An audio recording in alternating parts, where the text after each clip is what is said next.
नमस्कार दोस्तों, मैं हूं आपका दोस्त, आपका भाई एडवोकेट पंकज डाबर। तो दोस्तों, मेरे यूट्यूब चैनल में आप सभी का स्वागत है। और मेरी ये रिक्वेस्ट है दोस्तों कि जिस भी भाई ने, जिस भी दोस्त ने अभी तक मेरा जो चैनल है वो सब्सक्राइब नहीं किया है तो प्लीज़ मेरा चैनल सब्सक्राइब कीजिए, लाइक कीजिए और नोटिफिकेशन बेल का बटन ऑन कर लीजिए, ताकि मेरी द्वारा बनाई गई वीडियो, जो भी लीगल जानकारी जो मुझे है वो मैं आप तक पहुंचा सकूं और आप तक मेरी वीडियो पहुंच सके। तो दोस्तों, हमेशा की तरह आज मैं आपके सामने एक नया टॉपिक लेके आया हूं, और जो ये टॉपिक है वो बहुत ही अहम है आपके लिए जानना।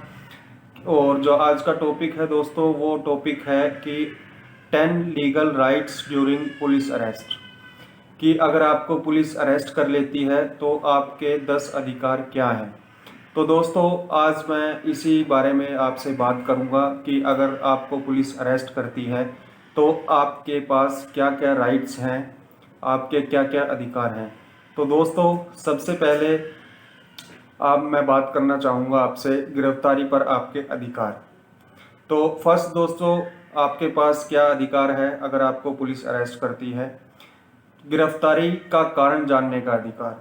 तो दोस्तों, सीआरपीसी सेक्शन 50 सब सेक्शन 1 के अंदर आपके पास गिरफ्तारी का कारण जानने का अधिकार है कि अगर आपको कोई पुलिस ऑफिसर अरेस्ट करता है तो आपके पास यह अधिकार है कि आप उनसे पूछें कि मुझे क्यों अरेस्ट किया जा रहा है, मेरा क्या गुनाह है, क्या मैंने क्या काम ऐसा कर दिया कि जिससे कि आप मुझे गिरफ्तार करने के लिए आए हो। सेकंड दोस्तों, जो सेकंड आपका जो राइट्स है, अगर आपको पुलिस गिरफ्तार करती है, अरेस्ट करती है, तो अगर आप लेडीज़ हैं तो जानिए आपकी सीआरपीसी सेक्शन 46 सब सेक्शन 1 के अंदर महिला को सिर्फ महिला पुलिस ही अरेस्ट कर सकती है। दोस्तों, कि कोई भी अगर लेडीज़ है तो लेडीज कांस्टेबल या लेडीज जो भी रैंक होगा उसका, जो भी पुलिसमैन होगी वो लेडीज ही होगी, वो ही लेडीज को अरेस्ट कर सकती है। सीआरपीसी सेक्शन 46 सब सेक्शन 1 के तहत आपको सिर्फ लेडीज पुलिस ही लेडीज को गिरफ्तार कर सकती है।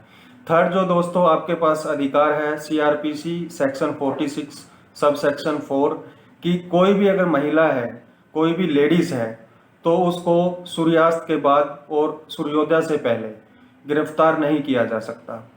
तो आपको ये अधिकार सीआरपीसी सेक्शन 46 4 के तहत आपका ये अधिकार है कि आप गिरफ्तार नहीं होंगे और ना ही पुलिस आपको गिरफ्तार कर सकती है।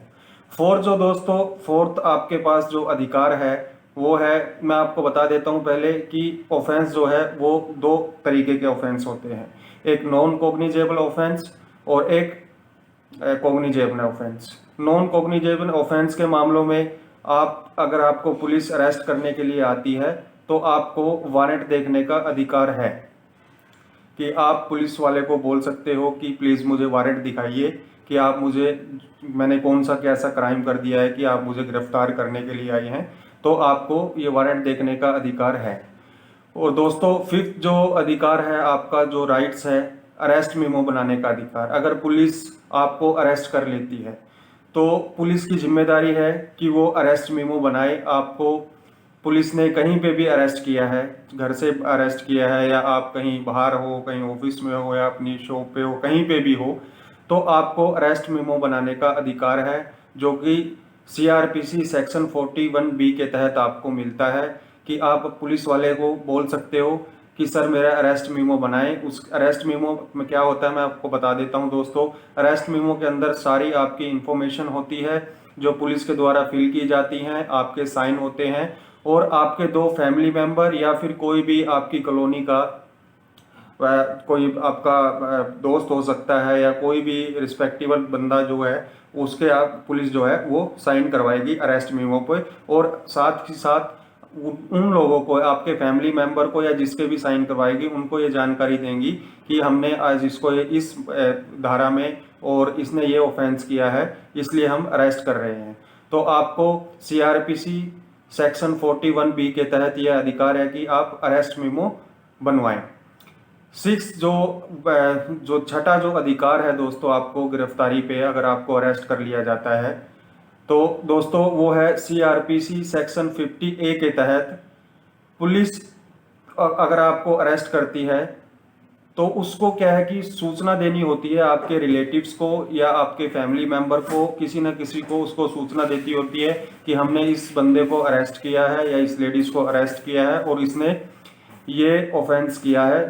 तो सीआरपीसी सेक्शन 50A के तहत आपको यह अधिकार है और पुलिस की यह जिम्मेदारी बनती है कि वो आपकी फैमिली मेंबर या रिलेटिव्स को यह सूचना दे। सातवां जो अधिकार है दोस्तों, सेवंथ जो राइट्स है आपका, सेवंथ जो राइट है गिरफ्तारी पर अगर आपको पुलिस गिरफ्तार कर लेती है, कि सीआरपीसी सेक्शन 50A के तहत आपका हेल्थ और सुरक्षा का ध्यान पुलिस की जिम्मेदारी है।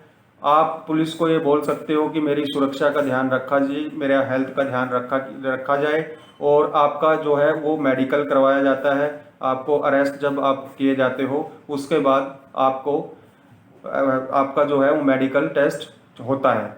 उसके बाद जो 8th जो राइट्स है, 8वां जो अधिकार है आपको, पुलिस अगर आपको गिरफ्तार करती है तो 8वां जो राइट्स है वो आपको दिया गया है सीआरपीसी 41D के तहत, कि इंटेरोगेशन के दौरान आप अपने लॉयर से मिल सकते हैं, आपको अपने वकील से मिलने का अधिकार है। अगर पुलिस को इंटेरोगेट कर रही है आपको इन्वेस्टिगेशन के ड्यूरिंग, और आप बोलते हो कि मुझे अपने वकील से मिलना है, मुझे अपना वकील करना है और वकील आने के बाद ही मैं सब कुछ बोलूँगा, सब अपनी स्टेटमेंट दूंगा, तो ये अधिकार आपको सीआरपीसी सेक्शन 41D के तहत आपको मिलता है। तो नौवां जो अधिकार है आपका, पुलिस अगर आपको गिरफ्तार कर लेती है तो 24 घंटे से अधिक पुलिस आपको हिरासत में नहीं रख सकती है।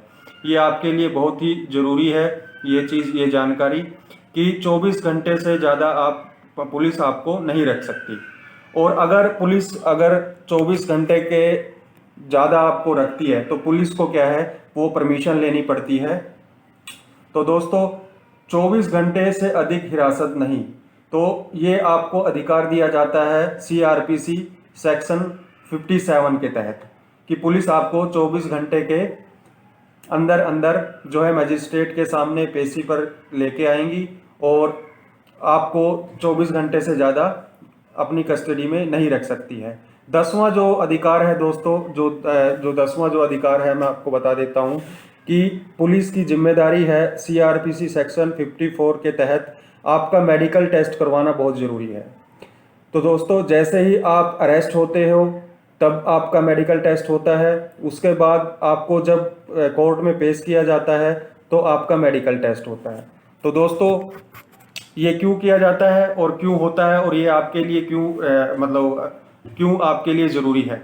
तो दोस्तों क्योंकि कई बार क्या होता है कि बहुत से लोगों को नहीं पता है कि पुलिस मार नहीं सकती है, और जब आप अरेस्ट किए जाते हो तब आपके मेडिकल टेस्ट इसलिए होता है कि आपके जो भी आपकी चोटें आई हैं या जो भी आप कोई झगड़ा किया है आपने या कोई भी आपने ऐसा काम किया है, उससे पहले आपका टेस्ट हो जाता है कि ये आपके शरीर पे चोटों के निशान हैं, ये आपको क्षति पहुंची है, या ये चीज़ आपका जो मेडिकल टेस्ट है वो ये रिपोर्ट है। उसके बाद कई बार पुलिस क्या करती है कि मार देती है, लोगों को नहीं पता होता कि मेरा राइट्स है नहीं है, पुलिस मार रही है, पीट रही है। तो जब कोर्ट में पुलिस जो है 24 आवर्स के बाद 24 आवर्स के अंदर पुलिस आपको जब पेशी पर लेके जाती है, मजिस्ट्रेट के सामने लेके जाती है, तो उससे पहले टेस्ट होता है। तो अगर पुलिस आपको मारती पीटती है तो वो उस टेस्ट में आ जाता है, क्योंकि आप जब अरेस्ट हुए थे उस टाइम पे आपका एक मेडिकल हुआ था, देन जो है उसके बाद जब पेशी पे आप पहुंचे हो, कोर्ट में आप पहुंचे हो, उस टाइम पे मेडिकल हुआ है। तो अगर पुलिस ऐसा काम करती है तो वो उस रिपोर्ट में मेडिकल में आ जाता है कि इससे पहले तो चोटें नहीं थी और अब चोटें हैं, तो इसका मतलब पुलिस ने आपको मारा है। तो दोस्तों ये 10 अधिकार जो हैं वो आपके हैं, वो सीआरपीसी के अंदर दिए हुए हैं। मैंने आपको धाराएं भी बता दी हैं, सेक्शंस भी बता दिए हैं, और सारे आपको 10 अधिकार मैंने बता दिए हैं कि अगर पुलिस आपको अरेस्ट करती है तो ये अधिकार जानने आपके लिए बहुत ज़रूरी थे, क्योंकि बहुत से लोग हैं कि पुलिस से बहुत डरते हैं और उनको अपने राइट्स ही नहीं पता होते। तो दोस्तों मेरे साथ बने रहिए। एक मेरे फ्रेंड का मुझे मैसेज आया था, फ़ोन आया था कि सर इस चीज़ पे आप एक वीडियो बनाइए, ताकि लोगों तक ये चीज़ पहुंच सके और वो अपने अधिकार जान सके। तो दोस्तों, हमेशा की तरह मैं आपसे रिक्वेस्ट करूंगा कि जिस भी मेरे भाई ने, दोस्त ने अभी तक मेरा जो चैनल है सब्सक्राइब नहीं किया है, सो प्लीज़ कर लीजिए और नोटिफिकेशन बेल का बटन ऑन कर लीजिए, ताकि मेरी जो वीडियोस हैं वो आप तक पहुंच सके। और अगली बार फिर मैं एक नई वीडियो के साथ, एक नए टॉपिक के साथ आपके साथ जुड़ूंगा, और मेरे साथ बने रहिए। तो नमस्कार दोस्तों।